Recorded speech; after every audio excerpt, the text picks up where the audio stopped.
അപ്പോൾ ഇന്ന് നമ്മൾ പറയാൻ പോകുന്ന കഥ ഒരു കുഞ്ഞു കഥയാണ്. ഇന്ന് വലിയ കഥയായിട്ടൊന്നും ഇല്ല കേട്ടോ പറയാൻ. അതായത് ഞാൻ കുഞ്ഞിലെയൊക്കെ പഠിക്കുന്ന സമയത്ത്, 2ാം ക്ലാസ്സിൽ പഠിക്കുന്ന സമയത്ത്, ബർത്ത്ഡേ നടക്കുന്ന സമയത്ത് എല്ലാവർക്കും പേടിയുള്ളൊരു ടീച്ചറുണ്ടായിരുന്നു. എന്താണ് ഈ ഒരു ബർത്ത്ഡേ ദിവസം മാത്രം ടീച്ചറെ പേടി? കാരണം ടീച്ചേഴ്സ് ആരും നമ്മളെ അടിക്കാത്ത ദിവസമാണ് ബർത്ത്ഡേ ദിവസം. കാരണം വളരെ സിമ്പിളാണ്. നമ്മൾ ചോക്ലേറ്റ്സ് കൊണ്ട് കൊടുക്കുമല്ലോ ബർത്ത്ഡേ ദിവസം. പക്ഷേ ഈ ടീച്ചർ വളരെ മാന്യമായ രീതിയിൽ 1-2 ചോക്ലേറ്റ് അല്ല എടുക്കുന്നത്, കൈ നിറച്ച് 2 തവണ ചോക്ലേറ്റ് എടുക്കും.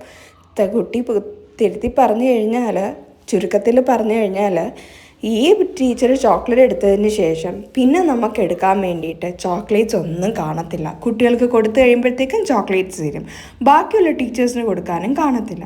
അപ്പോൾ അതുകൊണ്ട് ആരുടെ അടുത്ത് പോയി കഴിഞ്ഞാൽ ഇത്രയധികം ചോക്ലേറ്റ്സ് എടുക്കുന്നതുകൊണ്ട് കുട്ടികളെല്ലാം ഇവർക്കൊരു പേരിട്ടിട്ടുണ്ടായിരുന്നു, മിഠായി ടീച്ചർ.